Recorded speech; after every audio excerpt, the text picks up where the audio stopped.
Hey everybody, it's Merlin here. Got Dickey back. Hello. Hi. And we just got out of what movie? Spider-Man Into the Spider-Verse. Probably one of the only successful ventures Sony has ever had in the Spider-Man franchise. Because yes, this is not really a Marvel property, this is a Sony period in association with Marvel. Yes. Which I always kind of wonder how much that really means. Like how much input do they have? Yeah, I'm not sure. Because that's a good question. If I'm not mistaken, there was a merger, so wasn't that basically that Sony allows Marvel to just kind of make these movies and Marvel just gets some of the profit? Well, Sony gets the profit? Because honestly, I have no idea. Because I thought Sony still partially owned Spider-Man or something. I think so. So like they wouldn't fully get over. I'm not 100% sure on that, but anyway, yeah, this is probably one of the most successful Sony movies for a while. Yeah, and that's pretty fair. I mean, before we get into any spoilers, so I think we have a couple interesting things to talk about, but in the short, I mean, I really liked it. Oh, same, absolutely. I mean, I'd highly recommend it. It's colorful, a lot of awesome creativity and detail, just visually. You know, like there's so much going on, but usually not too much going on. Right. Except maybe at one point, but we'll get into that later. Yeah. But on the whole, I mean, I thought it was just really fun, good time. Absolutely. I'd recommend it. But how about you? Pretty much? Yeah, absolutely. All right. Well, that's the very quick non-spoiler one. Now we can get into stuff. Basically, as it's kind of, I think, roughly based on the storyline, which I have not read, but as it might suggest, Miles Morales is in one of the main Spider-Man universes. He meets up with Spider-Man after getting the powers himself, but then Spider-Man dies.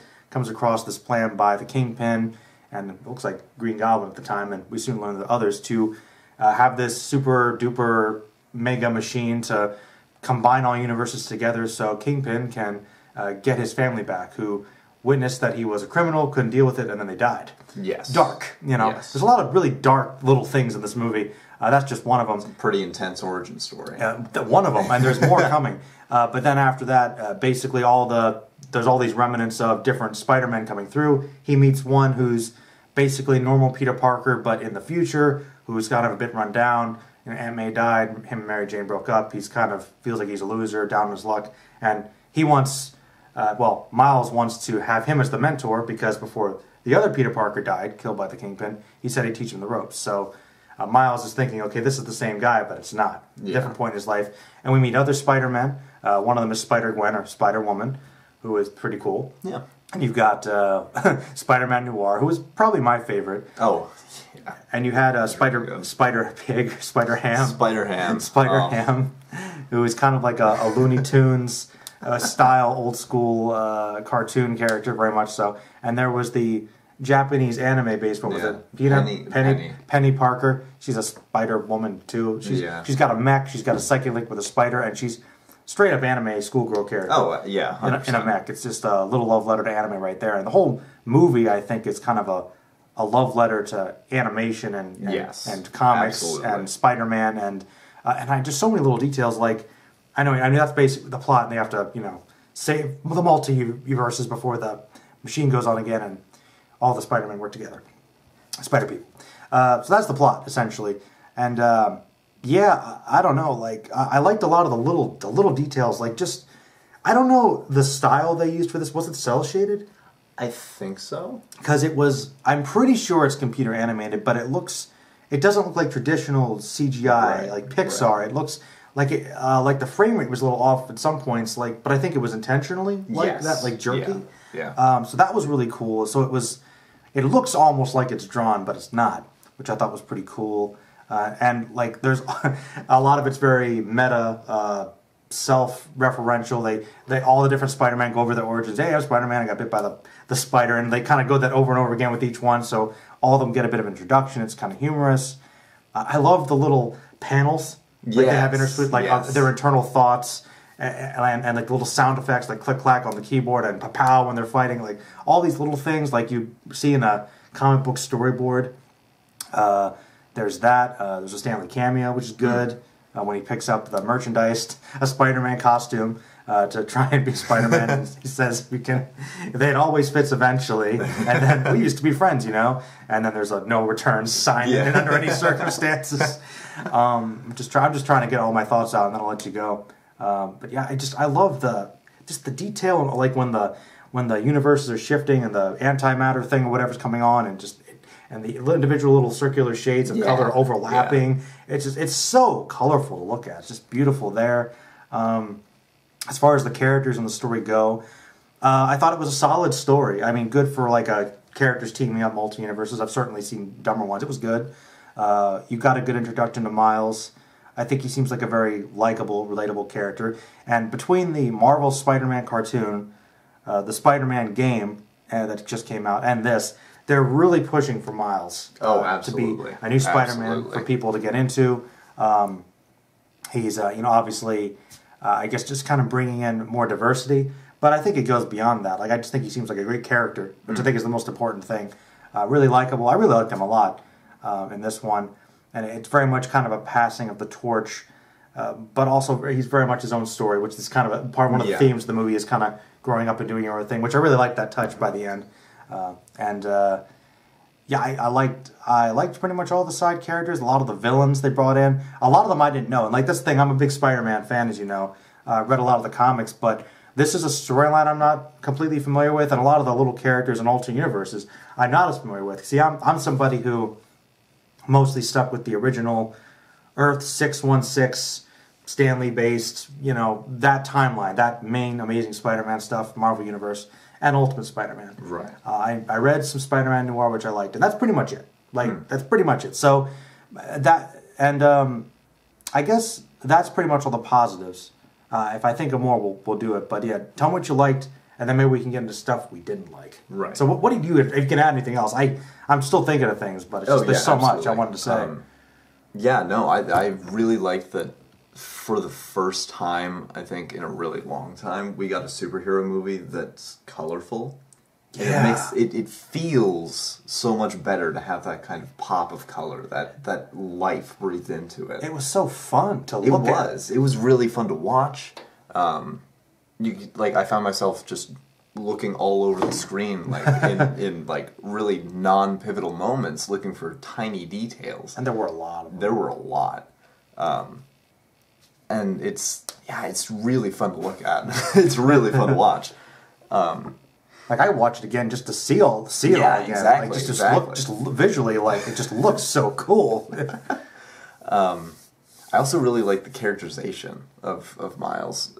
He starts off kind of this really, really full of himself, kind of cocky kid, and the second he's thrust into a situation where he's really uncomfortable, he's has a full on panic attack in the middle of school, and that's also something that's really cool to see, because that vulnerability. Yeah, you never see that in superhero movies, and especially not when superheroes are that young. You're right. He did have a panic attack because it was all the thoughts and all these ideas were coming into his head. That's what they were emulating. And he was kind of running from it, but he couldn't get from it. That's a good point. That's a very good point. Yeah. And I feel especially since Peter Parker, Spider-Man in general, really, his whole character, and especially right now with the MCU, is that he's still just a kid, and that's handed off as well over to Miles Morales, and I don't think we could really get that from Tom Holland's Spider-Man. You don't think so? No, I don't think we could get a panic attack. We couldn't get something that's relatable to a lot of the younger kids who see this character and want to emulate, want to find relatability. I don't completely agree. I think you're right. I don't think it's maybe that level of relatability. They definitely showed a side of a person, other than, I guess, Tony Stark, superhero having a panic attack is fairly new. Right. But I think Tom Holland... Are you saying you think Tom Holland is still too good? Seems too perfect? Because I think he seems like a stumbling, nervous fanboy. Oh, no, he's absolutely... I do get that from him, but I don't think I get quite the same kind of anxiety from him that I got from Miles. Yeah, he's a little more confident. Yes, he's a little bit more sure of himself. He's when we meet him in the MCU, he's already been doing Spider-Man stuff. That's a good point. On his own for a while. That's a good point. So he's had some time to flesh himself out, some time to really think about his actions and everything. Mm-hmm. But yeah, no, I mean, perfect casting, by the way, on all of the characters. Yeah, all the voice acting was really good. I I think if you told me anybody but Nicolas Cage was going to be Spider-Noir, I would not... Like, I don't think that would work. I'd love a Spider-Man noir series or movie with same. If Nick Cage is on board. That would be so good. Because Nick Cage was good. Yeah, he had a good voice. He was really good. He was a little funny, but it was good. I liked him. John Mulaney, of course, Spider-Ham. I don't know all the voice cast. I was trying to catch them all, but they had some pretty big names. I don't know who Lee Shriver voiced. It must have been the Kingpin. But yeah, it was really good. I know we were kind of talking about it a little. Because I feel like the movie is really good. Like, at this point, there are the flaws it may have are so minor they basically don't matter. Yes. But if there's anything we might have wanted to see or we didn't like specifically, I think that because this is kind of a crossover story, they're trying to introduce Miles Morales, but in a way, he isn't fully the center of the story. Right. So we didn't really get certain elements of his plot and character fleshed out that they definitely could have, and it would have been a very strong movie. Like we kind of joked about it, but one of the big twists of the movie, which was a very dark turn, which is also very true to the stuff Spider-Man runs into, is oftentimes his villains are people that he knows in his life, and sometimes they're people that are close to him personally, and they build up his uncle as this one character he thinks he can relate to and go to. And there's the character, the Prowler, who in this version is a villain. Very scary villain. Yes. But very scary. Actually, really terrifying. Henchman. Like, the Prowler is usually just like in the original universe, he's a hero. Mm-hmm. He's like a kind of an ally of Spider-Man. And he had a different name, too, so I was like, all right. But anyway, the Prowler is his uncle. Yeah. So this one villain that he's been, like, really going after him specifically to kill him, it turns out to be the one person he thought he can confide in the most. On multiple levels, you want to talk about a panic attack, like a meltdown, like dark origin story, like it is. So he had to deal with that, and then of course he ended up dying. But like that did have weight. Yes. But if we'd had more time to know them both and their relationship, it could have had even more impact. Yes. So you've got that, which is kind of a minor issue, and also the fact that the other Spider characters, we didn't get to see quite as much of, except for like the main Peter Parker and Gwen. And maybe Gwen to some extent. But the other three... Yeah, they were all introduced separately and at the same time. And then those three where they were like, don't put them together. Yeah. I guess to save time, but I kind of was like, no, I want to know a little bit more about them. Yeah. Have them to have they were. I also feel like they were relegated to more of like joke. Yeah. Like a more comedic role after their initial, intro. You're right, to add levity. Even Spider-Man Noir was still more jokey, even though he's, like, the darkest of them all. Yeah. So you're right, there was that. Because, they were introduced, and they're immediately on top of Miles. They're like, are you up to the task? And they physically start beating they all start attacking him. Like, they're all beating up this kid. Like, they should know. And they're like... Are you ready? Is that really the best way to go about it? Yeah, it's like... You're right, that was a lot of character for all of them. That's a good point. I thought that was a bit weird. Like, that was why are you so insistent on having this new Spider-Man not help you? Yeah. You could use another body right now. Yeah, exactly. I did like the fact they were all willing to sacrifice themselves. Same. Same. Also, another kind of dark thing. The main Peter Parker, the 35-year-old one or whatever, he had a death wish. He wants to die. Oh, absolutely. Like, they don't really talk about it too much, but they kind of establish that he was really depressed. It feels like he's kind of like the loser. He's really down on his luck, as Spider-Man sometimes is. And this is really Spider-Man. We really get to see him fully. And he is willing to sacrifice himself, and insists upon it because he doesn't think it matters. So he's willing to let himself die and not go back to his universe where they would still need Spider-Man. Yes. That's dark. Yeah. And in a way, Miles kind of saves him too. He actually does. So that was cool. That was cool. But yeah, the fact that... Oh, and also, another negative, it's a minor one, I was surprised we didn't get to see more cameos from other Spider-Men, other Spider people. Yeah, I was too. There were only like 6 of them. Yeah. And, well, there's some cool cameos at the end. We'll talk about those later. But yeah, there was that. I thought we were going to have more because this is a big crossover. Yeah. Not really. Well, and when Spider-Ham, Penny Parker, and Spider-Man Noir were all introduced, they every time a new Spider character is introduced, the two that are meeting for the first time get their spider senses start going on. Oh yeah. And they say, "Oh, you're just like me," and all 6 of them went off, and I was like, oh, cool, we're getting more. Like, more that aren't on the poster, that aren't, like, being advertised. And it was just dead. What you see is what you get. Which I guess it probably came down to a budgetary issue, or rights, or licensing, or whatever. Probably a combination.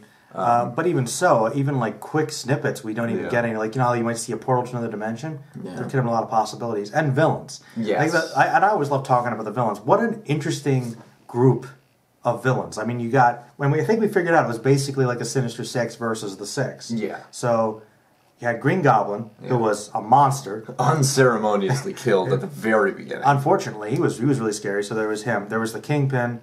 There was the female Dr. Octopus. Who I thought was actually a pretty good villain. Oh, same. Tombstone, who doesn't say anything. Yeah. Just there. I think he's got maybe one line. Maybe. Scorpion. I don't know what version of Scorpion that is. He's like a Hispanic guy. He's got robot legs. He's pretty He reminded me a little bit of El Diablo from Suicide Squad. Yeah, actually. A similar character. He was bald. He had some face tattoos. And he spoke Spanish. He's also a villain. He is. Yeah, kind of like El Diablo. I don't know if he's probably more or less effective. About the same.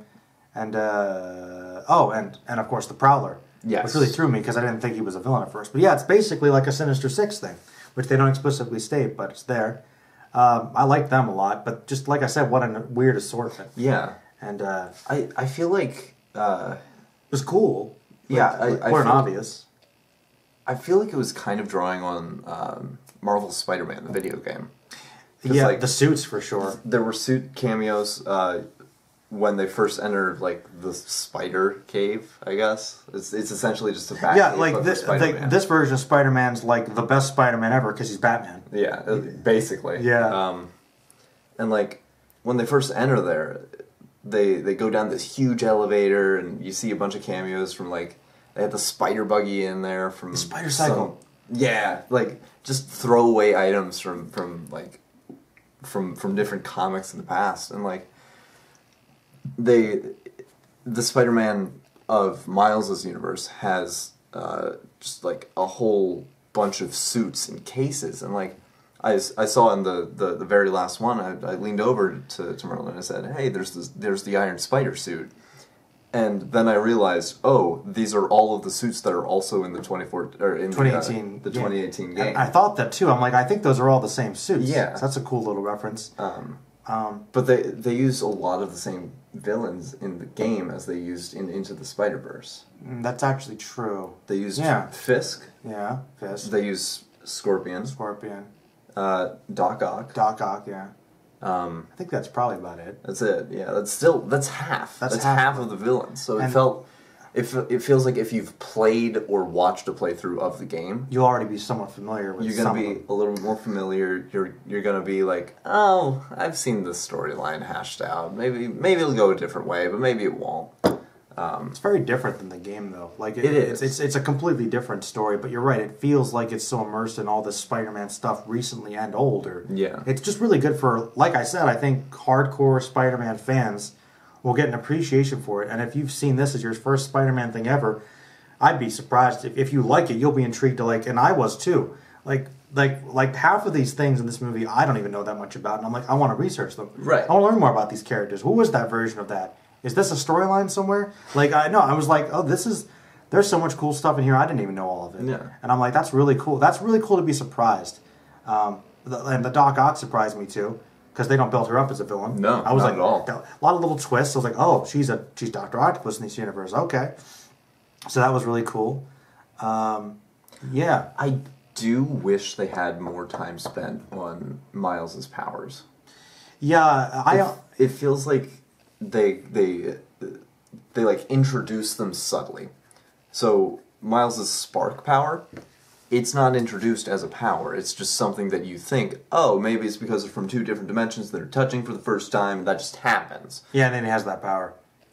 But then he's got that power, and it feels like... That confused me too. I actually, like I said, I'm not an expert on Miles. Like, I knew about the invisibility thing. Mm-hmm. I forgot about the shock thing. So I'm like, oh wait, is that his power too? And then I guess it was. Because it's kind of how he saves the day. Which, And his invisibility is used a lot more than his spark. Which it's totally fine. Like, to showcase one and not the other so much. But you're right, they probably could have played that up a little more. I thought the fight with the Kingpin was really awesome. Oh, absolutely. The big fight at the end. Same. It was really cool visuals there. But I think that was probably the best fight in the movie, as it should have been. Did you feel like some of the action, that was the point where there might have been so much going on? Like, I thought they had a lot of really big close-ups of all this stuff, like it's chaos, which might be fine. But I didn't think I saw, like, I would like to have seen more detail of what everybody was doing. Like, I just feel like there were just a lot, like, at a close-up, and you'd see a lot of stuff off to the side. Yeah. Some of the action I thought was a little sporadic at times. Some of the fights. Yeah, I can see that. I definitely, yeah. I mean, I think that I'm fine with it. I think it worked well for me. Okay. Because, like, you got 6 Spider-Man. Yeah. Assorted spider people. Fighting in this test chamber where, like, 15 dimensions, or, like, just a whole bunch of dimensions are colliding. All right. I guess to be more specific, I wouldn't mind that. I'm thinking more like in the house. Oh, shoot! In the house. See, the Sinister Six basically comes to Aunt May's house, and they all start fighting in that really close quarters. Yeah. Which is cool, but I was like, there's so much going on here. Right. Yeah. Like, I'm glad they took it outside like they do. Take it outside! And Aunt May just decks Tombstone with a baseball bat. It was pretty great. Yeah. I mean, I think that... This is the one part where it sticks out to me. Yeah, that's definitely one of the only parts in the movie where it felt like, you know, maybe some more breathing space. But once again, it was claustrophobic, so it's supposed to be like that. Yeah. But yeah, like I said, I'm looking for things to complain about. There's not much. There's not a ton. There's not. It's really good. Like, I would love to watch this again. It's gonna be sad. Like, if you're gonna see this, I mean, I hope you have like seat in theaters if you can. If not, you know, get the best quality you can, nicest TV you can find. It's one of those movies you got to do it justice, just to show off all the color, absolutely, all the animation. Yeah, it was really good. That's about all I have to say. Yeah, about it, same. Same. I don't know. I'm thinking letter grade. Probably an A. That's what I was thinking. I'm thinking an A. I'm not going to quite give it an A plus because, like I said, there are a couple minor things. Like, wish it could have been a little more fleshed out. More tight. Yeah, but overall, still really, really good. Yeah, and especially considering this movie wasn't finished. It wasn't finished. Like, it was, obviously for the theatrical release it was finished, but, like, oh, shoot, I can't remember what movie it was that I went to see. But there was a movie that came out, like, maybe a month or two ago that had, like, a 5-minute snippet where Miles, like, first meets the Peter Parker from another universe and he knocks him out by accident. Oh. Like, that whole chase sequence, that was, in another movie. Oh, wow. As a teaser. Oh. And I was with Tiefling at the time, and he might be able to tell you what movie it was, but... Okay. Like, it wasn't finished when that 5-minute snippet came out. Okay. So, like, to have all of this complexity in animation, in motion, in pacing, to have that all, like, crammed in there and packaged for theatrical release. Yeah. It's fantastic. Absolutely. It's amazing. That's astounding to me. This is just one of those movies that you're just amazed it gets made. Yeah. Like, it's honestly. It's really like how, like, just the time and effort, like, I'm thinking the creativity and just how these scenes, like the animation alone is just breathtaking in so many spots. It's so stylized. And obviously different styles with the different characters, but they don't really clash too much. It's really fluid. And then on top of it, the story and the voice acting and you know, everything was just good too. Decent soundtrack. Yeah, pretty good soundtrack. Yeah, I mean, I thought it was very good. Yeah. Yeah, so I mean, let us know what you guys thought about it. Planning on doing another superhero related thing. Hopefully you'll be in it for Aquaman. Oh yeah, here's hoping. I'm hoping that won't suck, but I highly doubt I'm going to give that one an A. Yeah, I don't think there's a really slim chance it's going to be an A movie, but there's a chance. There's a chance. There's a chance. There's always a chance. All right, man. Well, thank you for being on again. Yeah, absolutely. And everybody, stay magical.